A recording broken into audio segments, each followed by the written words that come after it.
వసంతపూర్ చాలా ప్రశాంతమైన ఒక చిన్న పట్టణం. అక్కడ రాత్రులు ఎప్పుడూ నిశ్శబ్దంగానే గడిచిపోతాయి. కాని ఒక వేసవి రాత్రి ఆ నిశ్శబ్దాన్ని బద్దలు కొడుతూ ఒక వింత రహస్యం మొదలైంది. ఇది మనుషులు లేకుండానే కనిపించే అడుగుల జాడల కథ. ఒక్కసారి ఆలోచించండి. నడుస్తున్న మనిషి లేడు, కాని అడుగుల గుర్తులు మాత్రం ఉన్నాయి. అదెలా సాధ్యం? అసలు నమ్మశక్యంగా ఉందా? కానీ ఇదే వసంతపూర్లో జరిగింది. ఆ ఊరి మొత్తాన్ని గందరగోళంలో పడేసింది. సరే, పదండి, ఈ మిస్టరీ ఏంటో మనందరం కలిసి తెలుసుకుందాం. ఈ కథలో మనకు ఇద్దరు ముఖ్యమైన స్నేహితులు పరిచయమవుతారు. ఒకరు అర్జున్, చాలా చురుకైనవాడు, ఏ రహస్యాన్నైనా ఛేదించాలనుకుంటాడు. ఇంకొకరు నిషా, అర్జున్కి బెస్ట్ ఫ్రెండ్. నిషా చాలా తెలివైనది, ఏదైనా చేసే ముందు బాగా ఆలోచిస్తుంది. ఈ ఇద్దరు కలిస్తే ఏదో ఒక అడ్వెంచర్ గ్యారంటీ అనమాట. ఒకరోజు సాయంత్రం ఊరి మధ్యలో ఉన్న పాత లౌడ్ స్పీకర్ నుండి ఒక అనౌన్స్మెంట్ గర్గరమంటూ వినిపించింది. ప్రజలందరికీ ఒక ముఖ్య గమనిక: ఈ రాత్రి ఎవ్వరూ కొండపై ఉన్న పాత మర్రి చెట్టు దగ్గరకు వెళ్ళొద్దు. అక్కడ ఒక ప్రమాదకరమైన జంతువు తిరుగుతోంది. దయచేసి అందరూ ఇళ్లలోనే జాగ్రత్తగా ఉండండి. ఈ ఒక్క హెచ్చరికతో ఊరంతా భయంతో నిండిపోయింది. కాని వాళ్లకు తెలియదు, అసలు మిస్టరీ ఇప్పుడే మొదలయిందని. అసలా రాత్రి ఏం జరిగిందో ఒకసారి చూద్దాం. సాయంత్రం ఆ అనౌన్స్మెంట్ వినగానే ఊరంతా భయంతో తలుపులు బిడాయించుకుంది. కాని మన అర్జున్, నిషాకు తెలుసుకదా, వాళ్లు కొంచెం ధైర్యవంతులు. సరేనని వాళ్ళింటి మేడమీద నుంచి ఏం జరుగుతుందోనని చూడటం మొదలుపెట్టారు. అప్పుడు పౌర్ణమి రాత్రి, వెన్నెల కాంతిలో సరిగ్గా అర్ధరాత్రి టైంలో ఆ కొండకు వెళ్లే దుమ్ముదారిలో అడుగుల గుర్తులు ఒక్కొక్కటిగా పడటం మొదలయ్యాయి. కాని విచిత్రమేంటంటే ఆ అడుగులు వేసే మనిషే లేడు. ఎవరో గాలిలో నడుస్తున్నట్టున్నాయా పాదముద్రలు. తెల్లారేసరికి ఆ అడుగులు ఆగిపోయాయి.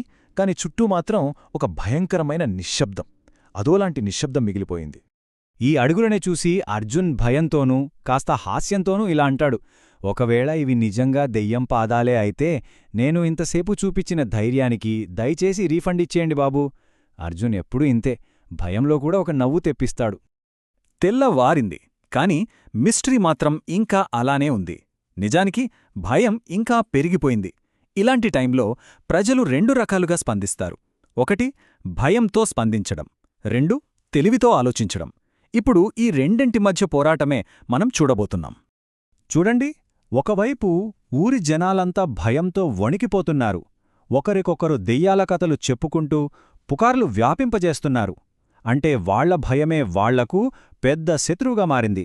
మరోవైపు ఆ ఊరికి కొత్తగా వచ్చిన సైన్స్ టీచర్ మీరా మేడం అందరినీ ప్రశాంతంగా ఉండమని, ముందు అసలు నిజమేంటో కనుక్కుందామని ప్రోత్సహిస్తున్నారు. ఇది భయానికి, తెలివికి మధ్య జరుగుతున్న పోరాటమన్నమాట. అప్పుడు మీరా మేడం అన్నారు: మనం ఈ రహస్యాన్ని ఛేదిద్దాం. భయంతో కాదు, ధైర్యంతో, అసలు ఏంటి అని తెలుసుకోవాలనే ఆసక్తితో. ఆమె మాటలు భయపడుతున్న వాళ్లందరికీ ఒక దారి చూపించాయి. భయపడి కూర్చోవడం కన్నా ఆలోచించడం చాలా ముఖ్యమని చెప్పారు. ఇక రెండో రాత్రి వచ్చింది. మీరా మేడం, అర్జున్, నిషా ముగ్గురూ కలిసి స్కూల్ టెర్రస్ పైనుంచి గమనించటం మొదలుపెట్టారు. మళ్ళీ అవే అడుగుల గుర్తులు, సరిగ్గా అదే దారిలో, అదే టైంకి, అదే స్పీడ్తో. ఒక్కసారి ఆలోచించండి, ఒక జంతువు ప్రతిరోజూ ఇలా గడియారంలాగా ప్రవర్తిస్తోందా? అసాధ్యం. ఇదే ఈ రహస్యాన్ని ఛేదించడంలో దొరికిన మొదటి అతి పెద్ద క్లూ. ఇక్కడే మీరా మేడం తెలివి కథను పూర్తిగా మలుపు తిప్పింది. ఆమె ఇలా ఆలోచించారు: జంతువులు ఇలా టైం ప్రకారం ఒకే పద్ధతిలో నడవవు. ఇంత పర్ఫెక్ట్గా ఒకే పద్ధతిని ఫాలో అవుతున్నాయంటే ఈ అడుగుల వెనక ఉన్నది జంతువు కాదు, ఖచ్చితంగా ఒక మనిషే. ఈ ఒక్క ఆలోచన మొత్తం దర్యాప్తును కొత్త దారిలోకి తీసుకెళ్ళింది. సరే, ఇక దూరం నుంచి చూసింది చాలు. నిజం తెలియాలంటే ఆ మర్రిచెట్టు దగ్గరికే వెళ్ళాలి. కథ ఇప్పుడు చాలా ఉత్కంఠభరితమైన దశకి చేరుకుంది. ఆ రాత్రి వాళ్లు చూసిన దృశ్యం ఈ మొత్తం మిస్టరీని ఛేదించబోతోంది. ఆ రాత్రి ఏం జరిగిందంటే, మొదట మీరా మేడం, అర్జున్, నిషా ఆ పెద్ద మర్రిచెట్టు వెనక దాక్కున్నారు. కాసేపటికి ఇసుకలో ఎవరో నెమ్మదిగా, బరువుగా నడుస్తున్న శబ్దం వినిపించింది. కరా కరా అని. ఇక ఉండబట్టలేక అర్జున్ ధైర్యం చేసి మెల్లగా బయటకు తొంగి చూశాడు. అక్కడతను చూసిన దృశ్యాన్ని అస్సలు నమ్మలేకపోయాడు. ఆ దారిలో ఒక వ్యక్తి కనిపించాడు. కాని విచిత్రమేంటంటే అతను వెనక్కి నడుస్తున్నాడు. అవును, మీరు విన్నది కరెక్టే. ఆ వ్యక్తి వెనక్కి నడుస్తున్నాడు.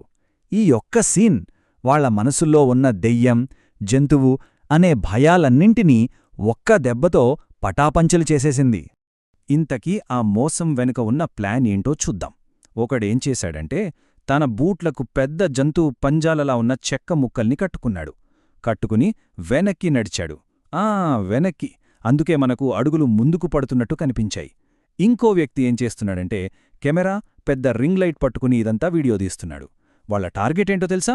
కనిపించని మృగం అని ఒక ఫేక్ వీడియో చేసి దాన్ని ఇంటర్నెట్లో వైరల్ చేయడమే. సింపుల్.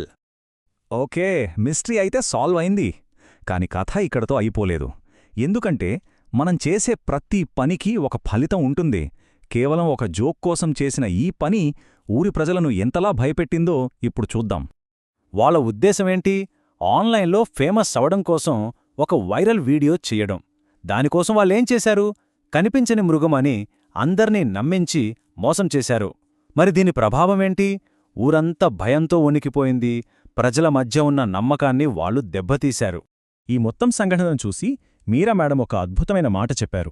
ఆమె దీన్ని పంచతంత్ర కథలతో పోల్చారు. ఇది అచ్చమొక పంచతంత్ర కథలా ఉంది.